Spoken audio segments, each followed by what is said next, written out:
기도하시겠습니다. 너희는 이 세대를 본받지 말고 오직 마음을 새롭게 함으로 변화를 받아 하나님의 선하시고 기뻐하시고 온전하신 뜻이 무엇인지 분별하도록 하라. 거룩하신 주님, 저희들의 영혼과 삶에 하나님의 은혜를 내리심을 감사드립니다. 주께서 인도하시고 함께 하시는 인생이 되게 하시고 하나님의 말씀을 통해 저희들 영혼이 살아나게 하시고 생명력 있게 하옵소서. 오늘도 지키시고 인도하시기 원합니다. 예수님의 이름으로 기도합니다. 아멘. 네, 찬송가 412장 2절 찬송 드리시겠습니다.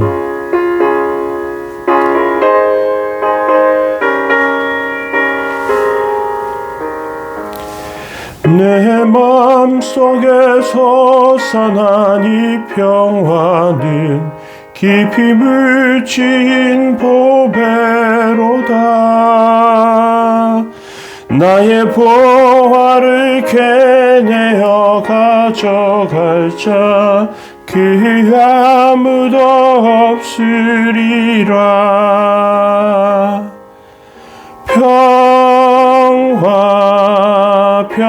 평화로다. 하늘 위에서 내려오네. 그 사랑의 물결이 영원토록 내 영혼을 덮으소서. 아멘. 시편 55편 6절부터 14절까지 말씀 보시겠습니다. 나는 말하기를 만일 내게 비둘기같이 날개가 있다면 날아가서 편히 쉬리로다. 내가 멀리 날아가서 광야에 머무리로다. 셀라. 내가 나의 피난처로 속히 가서 폭풍과 광풍을 피하리라 하였도다. 그가 성내에서 강포와 분쟁을 보았사오니 내가 성내에서 강포와 분쟁을 보았사오니 주여 그들을 멸하소서. 그들의 혀를 잘라버리소서. 그들이 주야로 성벽 위에 두루 다니며 성중에는 죄악과 재난이 있으며 악독이 그 중에 있고 압박과 속임수가 그 거리를 떠나지 아니하도다. 나를 책망하는 자는 원수가 아니라 원수일진데 내가 참았으리라. 나를 대하여 자기를 높이는 자는 나를 미워하는 자가 아니라 미워하는 자일진데 내가 그를 피하여 숨었으리라.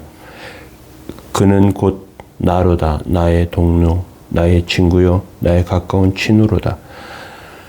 우리가 같이 재미있게 의논하며 무리와 함께 하여 하나님의 집 안에서 다녔도다. 아멘. 21절, 22절도 읽겠습니다. 그의 입은 우유 기름보다 미끄러우나 그의 마음은 전쟁이요 그의 말은 기름보다 유하나 실상은 뽑힌 칼이요. 내 짐을 여호와께 맡기라. 그가 너를 붙드시고 의인의 요동함을 영원히 허락하지 아니하시리로다. 아멘. 다윗이 압살롬의 반역으로 도망가면서 지은 시가 시편 55편입니다. 다윗은 고난을 당하면서 또 어려움을 당하면서 하나님의 은혜를 받았습니다. 오늘은 다윗이 보지 못한 현실, 다윗이 보지 못한 실상을 한번 살펴보기를 원합니다. 우리는 때때로 새가 불어올 때가 있습니다. 새가 날개가 있어 높은 하늘로 훨훨 날기 때문에 그렇습니다. 감옥에 갇힌 죄수는 새가 되어 자유롭게 날아가기를 원합니다. 다윗은 자기가 왕이 되어서 모든 것을 마음대로 할 수 있다고 생각했습니다. 그런데 다윗은 왕궁에 갇힌 죄수와 같았습니다. 마음대로 할 수 있는 것이 없습니다. 이제라도 먼 곳으로 날아가고 싶습니다. 6절에 나는 말하기를 만일 내게 비둘기같이 날개가 있다면 날아가서 편히 쉬리로다. 인간적으로 압박이나 또 관계에서 오는 어려움이나 미움이나 이런 것들을 생각할 때 다 두고 멀리 떠나고 싶습니다. 그런데 예수님께서는 공중의 새를 보라 이렇게 말씀하십니다. 새처럼 먼 곳으로 날아갈 수 없는 이유는 우리 삶을 붙잡고 있는 것들이 많기 때문에 그렇습니다. 또 어느 곳으로 간다고 해서 문제가 해결되지 않습니다. 문제를 풀어야 합니다. 만약 관계에 문제가 있으면 그것의 원인이 무엇인지, 혹시 나에게 나의 태도나 나의 사고의 방식에 문제가 없는지, 또는 내가 고쳐나가야 할 것은 없는지, 좀 더 유하게 어떻게 해야 되는 것은 아닌지, 아니면 그냥 그것에 대해서 어떻게 해결해야 할지, 이것들을 먼저 알아야 하죠. 다윗이 피하고 싶다고 하는 그 말은 단순히 그냥 다른 곳으로 이동하고 싶다, 그런 의미가 아닙니다. 다윗은 하나님께 피하고 싶습니다. 하나님께서 계신 곳이 과연 어디일까? 7절과 8절에 보시면 내가 멀리 날아가서 광야에 머무리로다 셀라. 내가 나의 피난처로 속히 가서 폭풍과 광풍을 피하리라 하였도다, 이렇게 말하고 있습니다. 하나님의 백성에게 광야는 좋은 곳입니다. 광야의 시절은 가난과 고생으로 기억되는 무명의 시절이지만 광야에 있을 때 우리는 이렇게 성공할지 모르는 것이죠.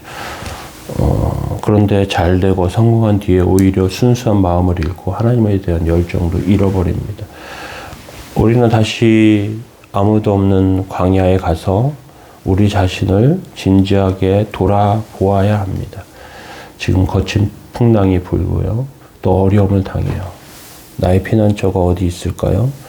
다윗은 예루살렘에서 도망치면서 피난처를 찾게 됩니다. 다윗에게는 함께 기도하는 여러 사람들이 있습니다. 가난한 사람도 있고, 또는 블레셋에서 개종한 사람도 있고, 다른 어떤 그런 사람도 있는데, 그들은 다윗의 가치를 알고요. 죽는 한이 있어도 다윗을 지키려고 하는 그런 사람들이 있었습니다. 여기서 다윗은 다시 일어서게 됩니다. 현실은 잔인하고 폭력적이죠. 9절에 보면 내가 성내에서 강포와 분쟁을 보았사오니 주여 그들을 멸하소서, 그들의 혀를 잘라버리소서. 죄송합니다. 다윗은 반역자인 줄도 모르고 예루살렘에서 그런 사람들과 함께 정치를 했습니다. 다윗은 정말 하나님을 믿고 하나님을 사랑하는 백성들인 줄 알았어요, 그들이. 근데 그들은 살인자였고 악한 자였습니다. 그들의 혀는 너무 악했습니다. 그래서 하나님, 그들을 멸해 주십시오. 그들의 혀를 잘라버리십시오. 이렇게 기도할 정도로. 다윗이 어떤 면에서 보면 권세를 가지고 있고 힘을 가지고 있을 때 주변에 있는 사람들, 나에게 좋게 말하는 사람들, 그런 사람들이 좋지 않은 사람이라는 것, 인생의 아이러니와 같습니다. 어떤 면에서 보면 다윗은 이것도 죄라고 할 수 있습니다. 성공과 승리에 도취되어서 그런 사람들의 본질을 보지 못하는 것이죠. 사람들은 겉모습만 봅니다. 나의 행동하는 것, 또 말하는 것. 모든 일이 성공적으로 되고 잘 되는 것 같은데 뒤에서 악한 일을 하는 사람들이 있다는 것이죠. 믿어서는 안 되는 사람들이 있습니다. 최고의 신하라고 생각하고 했던 사람들도 있었고, 다윗에게는 자식도 그런 사람들 중에 하나가 있었습니다. 반란의 주동자 압살롬은 굉장히 수려한 외모를 가지고 있고요. 그리고 지혜도 그렇게 머리도 좋은 그런 사람이었습니다. 긴 머리칼을 가지고 있었고요. 다윗이 굉장히 애정하고 사랑하는 아들이었습니다. 그런데 그는 악했습니다. 그는 교묘한 술수를 썼어요. 사람들이 예루살렘에 올 때마다 만나고 그들에게 꼴 같은 말들을 해주는 거예요. 야, 네 말이 다 맞아. 야, 근데 왜 우리 왕은 그런 걸 모를까? 사람들의 마음을 훔치기 시작합니다. 그러한 교묘한 술수에 사람들이 넘어갔어요. 신하와 왕족들, 다윗의 통치가 엄격하고 또 신앙적인 것에 불편했던 사람들, 말하지 않았지만 압살롬에게로 넘어갑니다. 12절, 13, 14절 보면 나를 책망하는 자는 원수가 아니라 원수일진데 내가 참았으리라. 나를 대하여 높이는 자는 나를 미워하는 자가 아니라 미워하는 자일진데 내가 그를 피하여 숨었으리로다. 그는 곧 나의 동료, 나로다. 나의 동료여, 나의 친구여, 나의 가까운 친구로다. 우리가 같이 재미있게 의논하며 무리와 함께하여 하나님의 집안에 다녔도다. 이렇게 다윗이 말하고 있는데, 나를 대적하는 사람들이 나를 힘들게 하거나 이렇게 자기의 마음을 보였다면 경계심을 가지고 피했겠죠. 그런데 평소에 너무 친했던 사람들인 거예요. 너무 좋아했던 사람들인 거예요. 그래서 그 사람들이 배신할 때 다윗은 큰 정신적인 데미지를 입게 됩니다. 죄인 줄 알면서도 좋게 지내려고 용납하고 또 서로 그런 경계, 안 좋은 것에 죄의 경계까지 이렇게 넘어가기도 하고요. 너무 가깝고 잘하는 사람들이 원수와 같은 사람들인 것을 다윗은 몰랐던 것이죠. 겉으로는 친한 척하지만 속마음이 다른 사람을 보지 못했던 것입니다. 다윗은 이러한 가운데 그들의 본질에 대해서 21절에 보면 그의 입은 우유 기름보다 미끄러우나 그의 마음은 전쟁이요 그의 말은 기름보다 유하나 실상을 뽑힌 칼이로다. 그렇게 말하고 있습니다. 본질적으로 그들은 좋지 않은 사람들이었어요. 그들은 겉으로는 유하게 좋게 그렇게 말하지만 뒤통수를 치는 사람들이었습니다. 결국 다윗은 어려움 가운데 본질과 또 그의 삶에 하나님의 부르심에 또 도우심에 이러한 것들의 본질로 이렇게 돌아가게 되었습니다. 우리는 이러한 것이 하나님의 이러한 어려움이 또 그러한 현실이 우리가 생각하지 않는 다른 방향으로 우리를 인도한다는 것을 기억하면서 내가 혹시 어려움을 당하거나 나를 괴롭게 하거나 그런 사람들 가운데 하나님께서 내가 나를 좋아하는 것 같고 무조건 잘해주는 그런 것 같은 사람 가운데 내가 힘들고 어려운 그런 일을 당할 수도 있고요. 또는 나에게 엄격하게 대하지만 그 엄격함 가운데 내가 세워지고 성장할 수 있는 기회도 있을 수 있다는 것에 대해서 기억할 필요가 있습니다. 특별히 어려움은 어려움으로 끝나지 않는다는 것을 우리는 기억할 필요가 있습니다.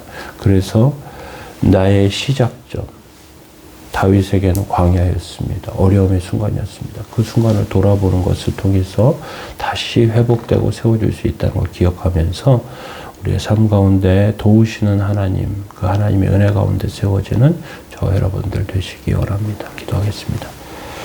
거룩하신 주님, 주의 은총과 은혜 감사드립니다. 성령의 인도하심 가운데 세워주셔서 주님께서 회복시키시고 온전케 하시는 은혜를 허락해 주시기 원합니다.